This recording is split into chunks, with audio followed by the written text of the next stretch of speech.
Sir ఏపీలో elections తర్వాత కూడా చాలా సంస్థలు సర్వేలు నిర్వహిస్తున్నాయి సార్. మరి ఇప్పుడు లేటెస్ట్ ఒక 4 సర్వేలు వచ్చాయంట కదా, మరి ఈ సర్వేలు ఏవేవి సర్వేలు అవేం చెప్తున్నాయి? యాక్చువల్గా ఎగ్జిట్ పోల్స్ అనేది అలో చేయలేదు మన ఎలక్షన్ కమిషన్. జూన్ 1 6:30 గంట తర్వాత మాత్రం ఎగ్జిట్ పోల్స్ని రివీల్ చేయాలి. అయితే వీళ్ళు ఏం చేస్తున్నారంటే అంతవరకు ఆగడం లేదు, జనము ఆగడం లేదు, మీడియా కూడా ఆగడం లేదు. అందుకని ఏం చేస్తున్నారంటే వీళ్ళు ఎగ్జిట్ పోల్స్ చేసి ఎగ్జిట్ పోల్స్ కాదు అన్నట్టుగా ప్రకటిస్తున్నారు, ఇంకా ప్రీ పోలే అన్నట్టుగా ప్రకటిస్తున్నారు. అయితే ఇవన్నీ కూడా పోలింగ్ తర్వాత వచ్చినవి 4 వచ్చాయి నా దగ్గరికి. ఇప్పుడు ఆ 4 నేను చెప్తాను. ఈ 4 కూడా వైసీపీనే చేయించినట్టుగా మనకు అర్థమవుతుంది. ఎందుకంటే ఈ 4 కూడా వైసీపీనే అధికారంలోకి వస్తుందని ఈ 4 సర్వేలు చెప్తున్నాయి. ఇది ఫస్ట్ స్టెప్ అనే ఒక సర్వే రేణుకా పోతునేని ఆమె గతంలో కూడా చేసింది. అట్లాగే జన్మత్ వాళ్ళు కూడా గతంలో చేశారు. ఆత్మసాక్షి కూడా గతంలో 3 సార్లు చేశారు. ఈ జన్మత్ కూడా నేషనల్ లెవెల్లో సర్వేలు చేసింది గతంలో కూడా. సో ఈ 4 సర్వేలు ఎవరెవరికి ఎన్ని సీట్లు వచ్చాయి అనేది చూస్తే ఫస్ట్ స్టెప్ ఇది May 17 అంటే నిన్న రిలీజ్ చేసింది ఈ సర్వే. ఫస్ట్ స్టెప్ అనే ఒక సంస్థ. వీళ్ళు చెప్తున్న దాని ప్రకారం వైసీపీకి 110 సీట్లు వస్తాయి, కూటమికి 45 వస్తాయి కంఫర్టబుల్గా. ఒక 20 చోట్ల మాత్రం కీన్ కాంటెస్ట్ ఉంటుంది, హోరాహోరీ ఫైట్ ఉంటుంది.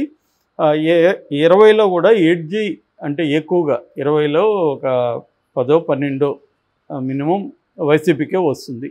కాబట్టి వైసీపీ కంఫర్టబుల్గా గవర్నమెంట్ ఫామ్ చేస్తుంది అనేది ఫస్ట్ స్టెప్ సర్వే చెప్తుంది. ఇక రెండవ సర్వే రేణుకా పోతినేని. ఈమె ఏం చెప్తుందంటే ఈమె కూడా వైసీపీ అధికారంలోకి వస్తుంది. వైసీపీకి 142 సీట్లు వస్తాయి, కూటమికి 33 సీట్లు వస్తాయి అనేది రేణుకా పోతినేని చెప్తుంది. ఈమె చెప్తున్న దాని ప్రకారం 52% ఓట్లు వైసీపీకి వస్తే తెలుగుదేశం కూటమికి 45% వస్తాయని చెప్తుంది. అట్లాగే వైసీపీకి మహిళల్లో 59%, కూటమికి మహిళల్లో 43%. అట్లాగే వైసీపీకి మగవాళ్ళల్లో 41%, కూటమికి 57% వస్తుందనేది ఈమె అంచనా అన్నమాట. ఇక మూడవది జన్మత్ సర్వే. జన్మత్ ఏం చెప్తుందంటే యాక్చువల్గా జన్మత్ గతంలో కూడా 3-4 సార్లు చేసినప్పుడు కూడా వైసీపీ అధికారంలోకి వస్తుంది, 130 నుంచి 136 సీట్లు వరకు వస్తుందని గత సర్వేలో చెప్పింది. అయితే ఇప్పుడు పోస్ట్ పోల్ సర్వే లో తగ్గిపోయింది ఈ సంఖ్య, 93 నుంచి 96 వైసీపీకి వస్తుంది అని చెప్తుంది. అంటే 88 మ్యాజిక్ ఫిగరు. 88 అంటే మరీ ఎక్కువ మెజారిటీ లేకుండా, 93 అంటే ఏముంది అక్కడ ఒక 5 ఇక్కడలాగా. ఇక్కడ ఎట్లాగైతే వీళ్ళకి 4 కదా మెజారిటీ, ఒకటి పక్క పార్టీ తీసుకున్నారు. అలాగే అక్కడ 93 నుంచి 96 వరకు వస్తుంది. కూటమికి 77 నుంచి 79 వస్తుంది అని చెప్తుంది. ఇదే కానీ జరిగితే మాత్రం అక్కడ జగన్కి కొంత ఇబ్బందే ఉంటుంది. ఎందుకంటే తనేమన్నా లాక్కోగలిగితే ముందే వైసీపీ నుంచో జనసేన నుంచో, ఒకవేళ బీజేపీలో గెలిస్తే బీజేపీ నుంచో జగన్ లాక్కోగలిగితే కొద్దిగా పర్లేదు. కానీ అదర్వైజ్ చంద్రబాబు రివర్స్లో లాగడానికి ట్రై చేస్తాడు కదా, ఒక 6-7 మందిని లాగినా గవర్నమెంట్ కుప్పగలుగుతుంది. ఇక్కడలాగా ఇక్కడంటే బీఆర్ఎస్ ఒక 10 మందిని లాగినా బీఆర్ఎస్ ఫామ్ చేయలేదు గవర్నమెంట్, ఎందుకంటే బీజేపీ అండ్ ఎంఐఎం కావాలి. అక్కడ అదేం అవసరం లేదు. చంద్రబాబు 5-6 మందిని లాగలిగాడు, ఎంత మెజార్టీ ఉన్నారో వాళ్ళని. ఈ కూటమి కంఫర్టబుల్గా అక్కడ గవర్నమెంట్ ఫామ్ చేస్తుంది. సో ఆ రకమైన ఇబ్బంది ఉంది. ఇది ఒక రకంగా పేరుకి వైసీపీ గవర్నమెంట్ ఫామ్ చేస్తుందని చెప్తుంది, కానీ అది నిలకడ ఉండే గవర్నమెంట్ కాదు. కొద్దిగా మంచి మెజారిటీ లేకపోతే ఏ గవర్నమెంట్కైనా అక్కడ ఇబ్బందే. రేపు కూటమికి కూడా ఇలాంటి బొటాబొట్టి వచ్చిందనుకో, జగన్ కూడా వాళ్ళని ట్రై చేయొచ్చు తన వైపు లాక్కోవడానికి.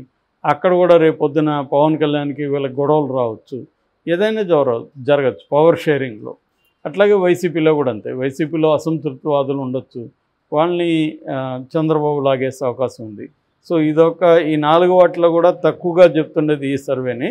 ఇక ఆత్మసాక్షి సర్వే కంఫర్టబుల్ మెజారిటీ వైసీపీకి వస్తుందని చెప్తుంది.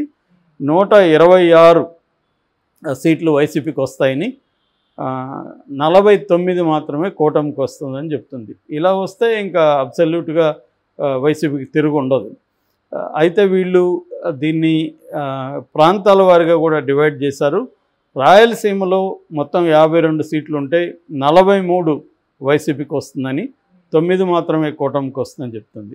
గతంలో 3 మాత్రమే కూటమికి వచ్చేది రాయలసీమలో, ఇప్పుడు ఆ సంఖ్య పెరిగింది.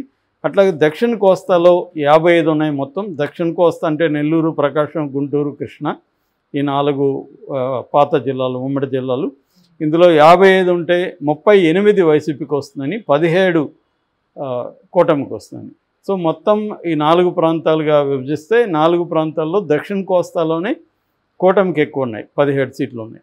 ఇక గోదావరి డెల్టా అంటే ఉభయ గోదావరి జిల్లాలు 34 సీట్లు ఉంటే అందులో 20 వైసీపీకి వస్తుందని, 14 కూటమికి వస్తుందని చెప్తున్నారు. ఇది కొద్దిగా ఆశ్చర్యం, ఎందుకంటే మనకు గోదావరి జిల్లా నుంచి ఎక్కువ మంది చెప్తున్నది ఏమంటే అక్కడ కూటమి వైపే ఉంది ట్రెండ్ అని.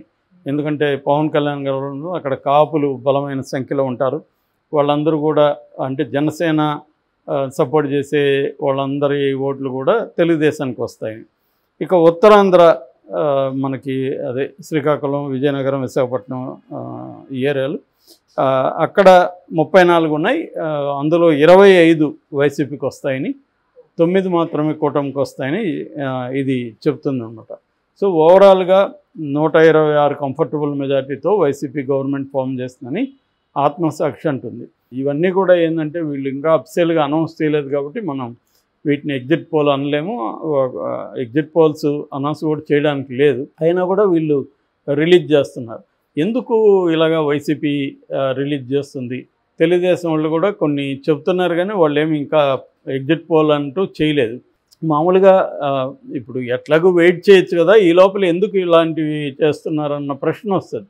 ఇది ప్రధాన కారణం ఏంటంటే మనమే గెలుస్తున్నామని చెప్పకపోతే ఇప్పుడే జంప్ అయ్యే అవకాశాలు కూడా ఉంటాయి. అటువైపున తెలుగుదేశంలోకి గెలుస్తుంది అనుకోండి, ఇప్పుడే వెళ్ళిపోయే అవకాశం ఉంది. దీనివల్ల వైసీపీ మీద దాడులు పెరిగే అవకాశం ఉంది, క్యాడర్ నిర్వీర్యం అయిపోతారు, ఇటువంటి ఇబ్బందులు ఉంది. అంటే పార్టీని కాపాడుకోవాలంటే మనమే గెలుస్తున్నాం అనే హోప్ని క్రియేట్ చేయాలి. మొన్నటి వరకు వైసీపీలో కొద్ది కన్ఫ్యూజన్ ఉండింది. జగన్ వచ్చి మనం రికార్డు బ్రేక్ చేయబోతున్నాం, దేశం మొత్తం మనల్నే చూస్తుందని చెప్పిన తర్వాత చాలామందికి కాన్ఫిడెన్స్ వచ్చింది. నాకు కూడా చాలామంది ఫోన్లు చేసి, సార్ మాకు మొన్నటి వరకు కొద్దిగా డౌట్ ఉండింది, జగన్ చెప్పినాక మాకు కాన్ఫిడెన్స్ వచ్చింది. ఎందుకంటే అంత కాన్ఫిడెన్స్గా జగన్ చెప్పడు కదా, ఏదో ఆయనకి రిపోర్టు ఉంటుంది కదా, ఇంటెలిజెన్స్ రిపోర్టు, లేకపోతే అంత కాన్ఫిడెంట్గా ఎందుకు చెప్తాడు, అంత పెద్ద అబద్ధం అయితే అంత పెద్ద చెప్పడు కదా అన్న ఒక నెరేటివ్ జగన్ మామూలుగా అట్లా మాట్లాడేప్పుడు అని ఒక ఉత్సాహం, ఒక హోపు క్రియేట్ అయింది. సో ఇది ఇటు చంద్రబాబు వైపు నుంచి కూడా వీళ్ళు కూడా గెలుస్తామని చెప్తున్నారు. నిన్న కూడా ఆయన రఘురామకృష్ణరాజు ఏ సీట్లు గెలుస్తామని చెప్తున్నాడు. బట్ చంద్రబాబు కావచ్చు, ఈనాడు జ్యోతి కావచ్చు అంత కాన్ఫిడెంట్గా చెప్పట్లేదు, మరి ఎందుకని. సరే, సో ఏదేమైనా వైసీపీలో కొంచెం ఈ టెన్షన్ అయితే కనిపిస్తుంది. ముఖ్యంగా ఆరామస్థాన్ ఒక స్టేట్మెంట్ ఇచ్చిన తర్వాత కొంత వైసీపీలో టెన్షన్ పెరిగిందని చెప్తున్నారు. ఆయన ఒక ఇంటర్వ్యూలో ఆ రోజు ఎన్నికలు జరిగిన టైంలో చెప్పాడు ఆయన. ఆ రోజుకి ఇంకా పర్సంటేజ్ పూర్తిగా రాలేదు. అప్పటి వరకు వచ్చిందేమో 2019తో పోలిస్తే కొద్దిగా తక్కువే ఉంది కానీ ఎక్కువ రాలేదు. ఆ టైంలో ఆయన ఏం చెప్పాడంటే పర్సంటేజ్ పెరిగితే మాత్రం వైసీపీకి నష్టమే ఉంటుంది, కూటమికి లాభం ఉంటుందని చెప్పాడు. కానీ అది కూడా వాస్తవం కాదు. ఎందుకంటే 2004లో పోలిస్తే 2009లో పర్సంటేజ్ పెరిగింది, కానీ మళ్ళీ వైఎస్ఆర్ వచ్చాడు.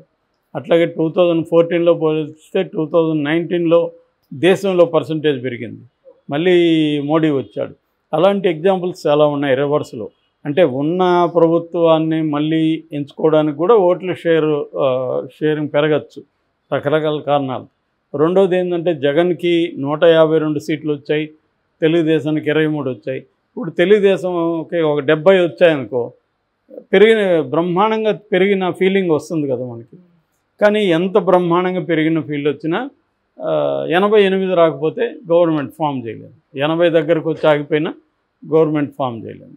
కాబట్టి కానీ మనకు ఒక ఫీలింగ్ అయితే రావచ్చు, బ్రహ్మాండంగా పెరుగుతుంది అని. కాబట్టి 4th వరకు వెయిట్ చేస్తే ఓపిక్గా క్లియర్గా తెలుస్తుంది. లేదు 1వ తేదీ కొద్దిగా మనకి ట్రెండ్ అయితే తెలియచ్చు. ఎందుకంటే జనరల్గా ఎగ్జిట్ పోల్స్ కరెక్ట్గా ఉంటాయి, ఒక్కోసారి తప్పు ఉంటాయి. ఛత్తీస్గఢ్ టైంలో లాస్ట్ ఎన్నికల్లో ఛత్తీస్గఢ్లో కాంగ్రెస్ మళ్ళీ వస్తుందంటే కాంగ్రెస్ రాలేదు.